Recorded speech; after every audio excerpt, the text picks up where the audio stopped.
terkait dengan kesejahteraan dan tunjangan guru dan tenaga kependidikan, kami beranggapan atau berargumentasi bahwa RUU Sisdiknas perlu adaptif dengan skema penghasilan guru ASN ke depan, mengikuti sistem single salary, di mana tunjangan profesi tidak lagi terpisah, tetapi menjadi bagian dari komponen penghasilan.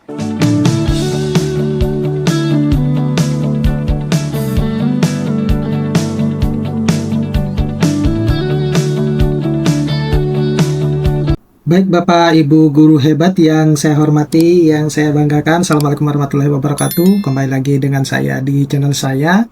Ada kabar baik buat Bapak Ibu guru semua terkait dengan pencairan tunjangan sertifikasi guru untuk tahun depan ya. Dimana ini merupakan hasil dari diskusi Kemendikbudrismen, kemudian Dirjen Info GTK dengan DPR RI yang dilakukan pemaparan pada beberapa hari yang lalu di DPR RI.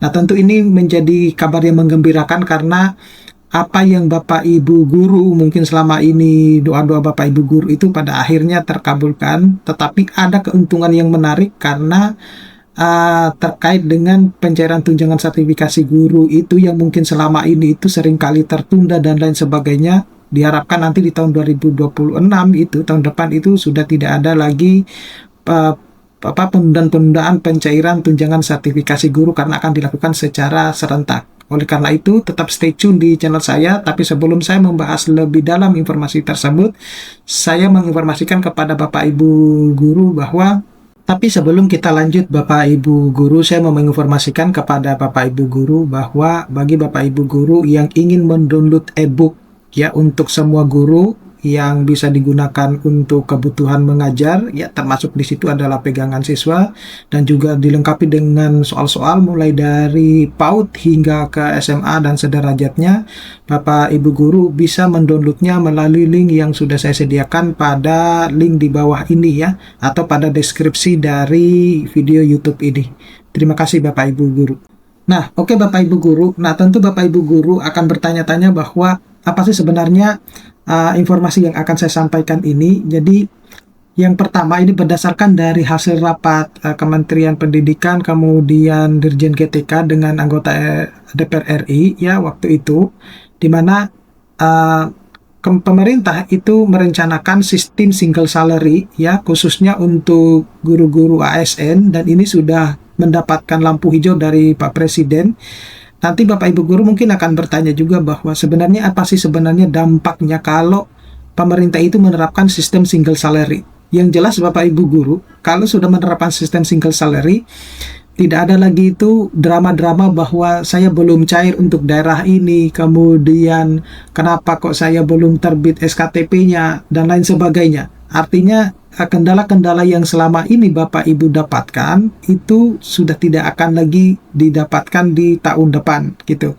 Nah, ini tinggal menunggu realisasi dari penerapan single salary ini, karena Bapak Ibu guru ini juga akan berdampak kepada peningkatan kesejahteraan Bapak Ibu guru. Nah, kenapa demikian?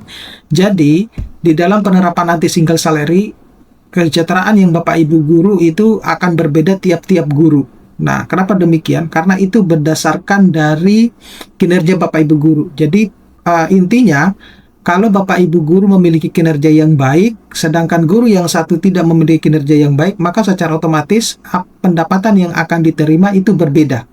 Seperti itu. Dan yang menariknya lagi, Bapak Ibu guru tidak perlu khawatir bahwa kenapa yang di daerah sini sudah cair, yang di sini belum cair. Nah, itu makna maksud dari single salary. Jadi penghasilan untuk guru ASN itu nanti diarahkan skema gaji tunggal. Jadi kalau selama ini Bapak Ibu guru mungkin menerima itu adalah ada gaji pokoknya, kemudian ada tunjangan keluarga, ada tunjangan sertifikasi, tunjangan makan dan lain sebagainya.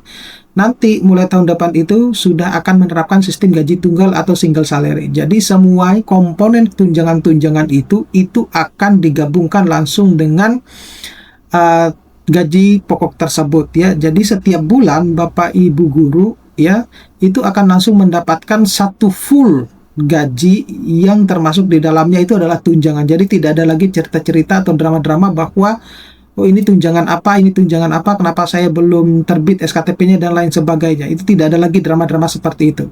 Nah, tentu Bapak Ibu guru ini sangat berdampak besar ya. Apalagi nanti itu direncanakan juga akan ada penambahan peningkatan kesejahteraan kalau Bapak Ibu guru memiliki kinerja yang bagus. Nah, ini yang lagi digarap bahwa seperti apa kinerja yang akan diprioritaskan dan akan menjadi dampak terhadap peningkatan kesejahteraan Bapak Ibu guru. Nah, itu yang lagi digarap saat ini. Nah, jadi tunjangan profesi guru itu masuk dalam komponen gaji utama dan tidak akan lagi terpisah Bapak Ibu guru. Nah, administrasi tentunya akan jauh lebih sederhana dan transparan ya. Jadi, apalagi ini sangat berdampak untuk masa depan ya, terutama untuk pensiunan nanti itu sangat berguna banget ya gitu. Kemudian dasar penghasilan itu jabatan dan kinerja. Ini tadi yang saya sebutkan tadi Bapak Ibu guru. Jadi semakin bagus kinerjanya, maka tambahan tunjangan atau tambahan penghasilan itu akan berbeda-beda setiap gurunya. Nah, cuman Bapak Ibu guru tidak bisa atau tidak boleh cemburu antara guru yang satu dengan guru yang lain. Ketika misalnya ada guru yang tunjangannya atau pendapatannya lebih besar meskipun golongannya atau jabatannya sama, seperti itu. Karena berdasarkan dari kinerja. Gampangannya begini Bapak Ibu guru. Jadi kalau Bapak Ibu guru itu misalnya aktif dalam kepanitiaan dan lain sebagainya, maka secara otomatis itu kan dihitung sebagai kinerja ya. Nah, nanti dengan seperti itu akan dibayar, misalnya ini contoh saja Bapak Ibu guru ya, misalnya per jamnya berapa gitu ketika mengikuti aktivitas tersebut. Nah, itu akan menambah pendapatan Bapak Ibu guru seperti itu. Nah, kemudian TPG ini variatif ya, berbasis kinerja tadi yang sudah saya sebutkan. Jadi besaran TPG tidak lagi sama untuk semua guru ya. Kalau Bapak Ibu guru kan selama ini mungkin yang triwulan itu kan berdasarkan 1 kali gaji pokok ya, minimal 1 kali gaji pokok. Nah, sekarang itu nanti di tahun 2026 tahun depan itu tidak lagi seperti itu konsepnya. Jadi ya sudah itu berdasarkan kinerja. Sekali lagi saya tekankan bahwa semakin bagus kinerjanya Bapak Ibu guru, maka semakin tinggi bayaran yang Bapak Ibu guru dapatkan gitu. Tapi jangan kemudian karena mengejar kinerja kemudian tugas utamanya sebagai seorang pengajar ya meninggalkan kelas, itu tidak boleh gitu. Karena misalnya aktif di berbagai macam aktivitas kepanitiaan, organisasi dan lain sebagainya, sehingga lupa ini dengan kebutuhan utamanya untuk mengajar. Itu tidak boleh Bapak Ibu guru. Nanti khawatirnya undang-undang yang akan dikeluarkan itu ada sistem demosinya. Demosi itu seperti sanksi. Jadi mungkin meninggalkan tugas pokoknya gitu ya. Apalagi Bapak Ibu guru terikat sebagai guru ASN atau PNS gitu. Nah, guru yang berprestasi itu bisa mendapatkan pendapatan yang lebih besar. Alasannya adalah akuntabilitas dan peningkatan mutu pembelajaran. Jadi tidak ada lagi tuh mungkin di selama ini yang Bapak Ibu dapatkan ya, bahwa saya kok kinerjanya bagus tapi bayarannya sama dengan yang kinerjanya tidak bagus. Nah, sekarang itu sudah by sistem meritokrasi. Kemudian ini dampaknya ya bagi guru ya. Jadi mengatasi dualisme pusat dan daerah dalam kebijakan. Kalau selama ini mungkin Bapak Ibu merasa bahwa terlalu berbelit-belit ya administrasinya dan lain sebagainya. Nah, kemudian rekrutmen, kemudian penempatan maupun redistribusi itu akan dikelola langsung oleh pemerintah pusat ya. Dan dilakukan pemerataan guru yang lebih optimal ya di berbagai wilayah. Jadi guru-guru yang potensial itu mungkin akan mengajar di sekolah-sekolah yang mungkin tidak begitu terlalu potensial gitu.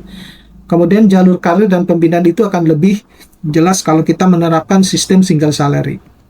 Nah, informasi lanjutan bahwa sistem mencangkup ya prajabatan, in service maupun purna. Itu prajabatan itu formasi, kemudian ada PPG prajabatan, kemudian ada pengangkatan. Sedangkan in service itu mulai dari beban kerja, kemudian pengembangan kompetensi, karir dan kesejahteraan.